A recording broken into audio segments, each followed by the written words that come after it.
40년이 지났습니다. 1980년 서울의 봄을 이끌던 두 사람, 심재철 한국당 의원 그리고 유시민 노무현재단 이사장 이 두 분인데요.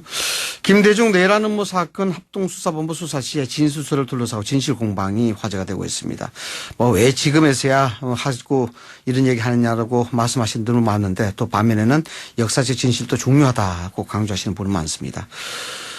두 사람이 거쳐온 그 기간 행동의 진실 이것이 이제 민주주의의 변곡점이 되고 또 두 사람이 미치는 정치 사회적 영향이 매우 크기 때문에 이 사실은 흥미를 떠나서 철저한 또 규명이 필요하다는 생각을 해봅니다. 그래서 오늘은 심재철 자유한국당 의원 연결해서 당시의 상황과 진실에 대한 공방 이야기 들어보도록 하겠습니다.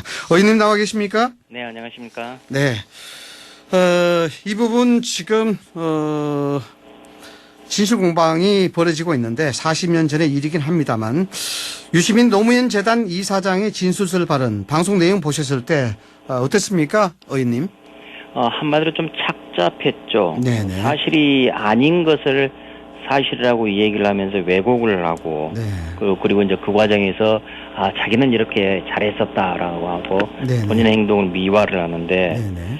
그러나 그렇지 않았었거든요. 실제 네. 그분의 진술이 학생운동 내부 특히 서울대 상황은 완벽하게 상세한 세부 내용까지를 다 상수를 해버렸기 네. 때문에 그리고 또 중간에 이제 진술 내용에 따라서 지금 정부 제가 보기에는 수사당국의 수사 방향이 바뀌는 그런 터닝 포인트를 제공을 했다라고 저는 생각을 합니다. 터닝 포인트를 제공했던 것이 그것이었다.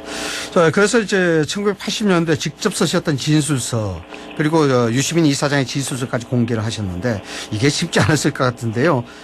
공개하신 이유 좀 여쭤볼까요? 제가 이제 얘기를 하니까 유시민 씨가 아니다라고 얘기를 하는데 그것도 역시 거짓말 해명이었습니다. 거짓말 해명이었다. 네, 그렇다면 이제 국민들로서는 이게 뭐냐 어느 쪽이 사실이냐 진실이냐 헷갈리실 수밖에 없게 됐고 그렇죠. 그렇다면은 당시 기록을 보는 것이 그리고 그걸 보고 판단하는 것이 가장 빠르다. 그래서 국민들께 판단을 맡기자라고 해서 제가 지금 그런 자료들을 지금 공개를 한 것입니다. 네, 일부 세간에서는 의원님의 이 같은 이제 공개 발언 그리고 자료 공개 이런 걸 두고 억울하다 아니면 총선에서 존재감 드러내기 위한 것이다 아니면은 유시민 이사장이 대선 출마할까봐 미리 흠집낸다 이렇게 이야기하는데 이 부분은 어떻습니까? 그게 이제 정치권에서 흔히 떠돌아다니는 의도를 한 것이다 아니면 음모한 것이다. 네. 이제 이런 얘기인데요. 전혀 그렇지는 않습니다. 저는 사실이 아닌 걸로 지금 이렇게 나와 있기 때문에 제가 지금 얘기를 했던 거고요. 예전에 이제 저도 실제적으로는 이 내용들을 당시에는 진술서도 제 것밖에 못 보고 유시민 진술서도 사건이 일어나서 15년 뒤에야 알 수 있었고 자료들을 알 수 없었습니다. 그런 상황에서 이 근래 들어서 이런 자료를 알게 됐고 그런 상황인데 어쨌든 이 유시민 씨께서 지금 말을 잘못하기 때문에 그 부분들이 왜곡이 돼서는 안 된다. 그리고 그 역사 왜곡이 정설처럼 또 굳어져서도 안 된다라는 것 때문에 지금 얘기를 하게 된 겁니다. 네, 앞서 말씀을 드렸습니다만은 이 두 분이 민주주의 변곡점의 핵심으로 서 있었기 때문에 이게 사실 중요한데요. 이 본질 자체는 유시민 이사장이 거짓말을 했느냐 안 했느냐 이 부분인데 의원님 입장에서 구체적으로 어떤 내용이 거짓말이라고 보십니까? 유시민 씨께서는 심재철이 잡히고 나서 그 진술서를 보고 자기가 7월 중순에 썼다라고 했는데 그건 완전히 거짓말입니다. 저는 6월 30일 날이고 유시민은 저보다 훨씬 빠른 6월 12일이었습니다. 두 번째 거짓말이 자기 말로 해서 새롭게 지금 손해를 본 사람들이 없다. 지명수 수배된 사람은 없다라고 얘기를 하지만은 그분이 77명을 77명을 언급했고 그중에 18명이 6월 17일 날, 6월 12일 날 진술하고 닷새 뒤에 지명수배자 명단에 올라갑니다. 저는 상당한 영향을 줬다고 지금 보는 것입니다. 그리고 세 번째로는 이 김대중에 대한 언급을 하지 않았다. 정치인과 묶여서 휘말리면 안 되기 때문에 김대중 언급을 안 했다라고 얘기를 하는데 사실상 이번에 진술서에 이런 표현이 나옵니다. 이해찬 씨로 설명을 하면서 민청협 회장이고 김대중 씨와 관계한다고 소문이 난 이렇게 지금 표현을 합니다. 그래서 이제 어떤 터닝 포인트를 저는 제공을 했다라고 지금 보고 있고요. 그러니까 네 번째가 자신은 비밀 조직을 완벽하게 지켰다라고 얘기를 하는데 당시에 비밀 조직은 존재했습니다. 그러나 수사기관에서는 전혀 몰랐습니다. 그래서 그 어느 사람도 수많은 사람이 서울대생들이 잡혀갔지만은 그 비밀 조직에 대해서는 단 한마디 얘기가 안 나왔습니다. 수사당국이 몰랐었고 수사당국이 알게 된 것은 81년에 가서야 알게 됩니다. 그런 점에서 내가 말을 안 해서 비밀 조직을 지켰다? 그게 아니고 당국이 워낙 몰랐기 때문에 안 물어봤던 겁니다. 이런 부분들이 지금 구체적인 거짓말의 내용들입니다. 네, 의원님 말씀하시는 것과 유시민 이사장 얘기가 너무 판이하게 좀 달라서 그런데 혹시 말이죠. 이름과 관련해서 공개 토론이 이어진다 그러면은 제의하실 생각 있으십니까? 예, 뭐 하면 할 수도 있는 것이죠. 네, 얼마든지 가능하시다. 네, 알겠습니다. 방금 전에 이해찬 대표 언급했었기 때문에 질문을 드리겠는데요. 최근에 이제 이해찬 대표까지 이게 번진 상황인데 이해찬 대표가 101명의 명단을 작성해서 합수부에 제출했다 이렇게 말씀하셨습니다. 이 부분에 어떤 의미가 있는 부분인지요? 네. 이해찬 씨께서도 지금 거짓말을 했었어요. 네. 이 1998년에 그러니까 김대중 정부 집권한 직후죠. 그때에 이 자기 신재철이가 먼저 그러니까 네. 자기가 먼저 잡혔고 신재철이가 나중에 잡혔다. 네. 그게 이제 사실인데 그러나 실제로는 자기가 늦게 잡혀가지고 신재철이가 써놓은 것에다 전부 다 꽤 맞춰졌다라고 이렇게 거짓말을 했던 겁니다. 저는 6월 30일 날 잡히고 이해찬 씨는 6월 24일 날 잡힙니다. 그래서 그 자체가 지금 거짓말이고요. 그리고 지금 유시민 씨가 77명을 진술해가지고 서울대 내부의 상황을 그냥 손금 보듯이 상세하게 정부 당국에서는 파악을 했던 거고, 그리고 이해찬 씨께서는 101명을 진술을 해가지고 제야 청소년 복학생들의 움직임은 그야말로 완벽하게 파악하고 있는 이런 상황이었습니다.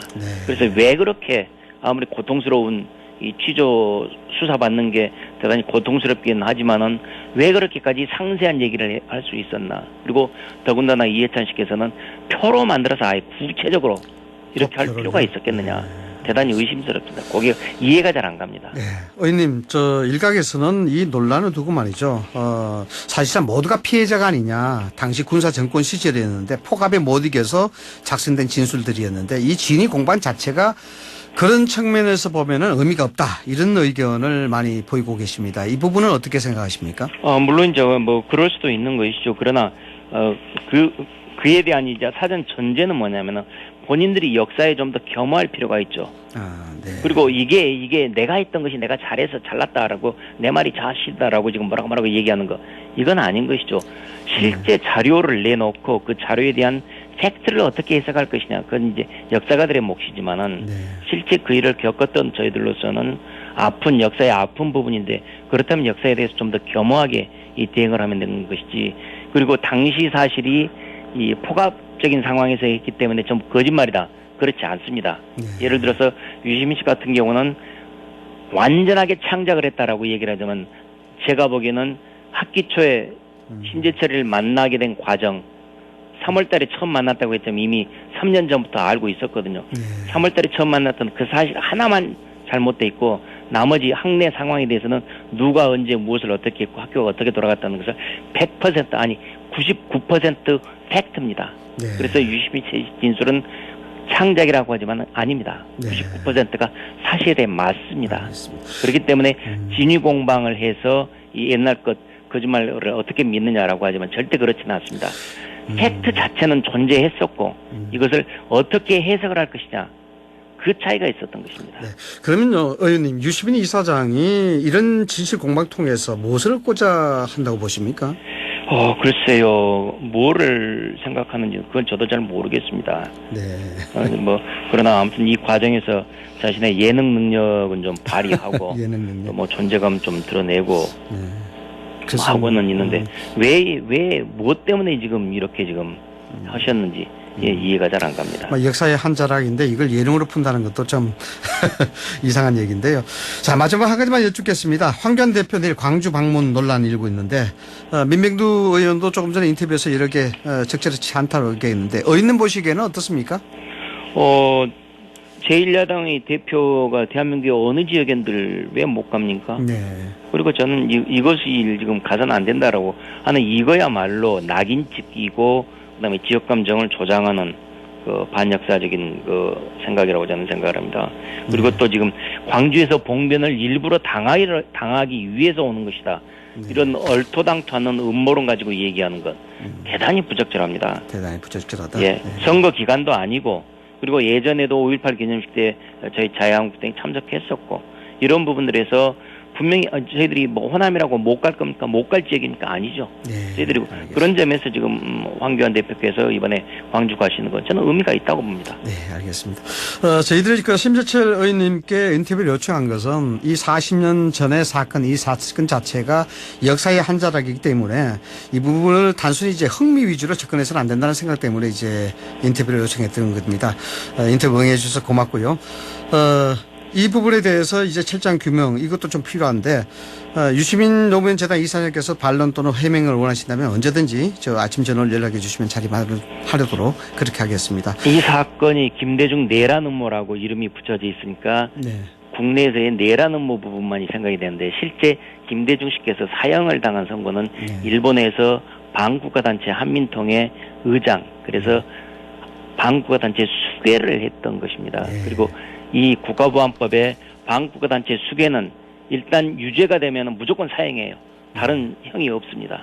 알겠습니다. 그래서 지금 사형이 떨어졌던 것이고 그러나 이제 이런 부분들이 또 사형에 떨어졌던 것인데 그래서 사람들은 이런 부분들은 생각하지 않고 내란 음모 국내에서 뭐 데모한 거 이거 가지고 사형을 받았다라고 생각을 하지만 그렇지는 않습니다. 국내에서의 데모는 유기징역, 징역 20년이 최고형입니다. 네, 알겠습니다. 그래서 이런 부분들도 같이 함께 포괄하는 시각으로 봐주셨으면 합니다. 네, 알겠습니다. 대한민국 민주주의 역사의 변곡점에서 있었던 심재철 의원 그리고 유시민 이사장님 이 두 분에 대한 진실 공방 계속해서 좀 지켜보도록 하겠습니다. 오늘 말씀 감사합니다.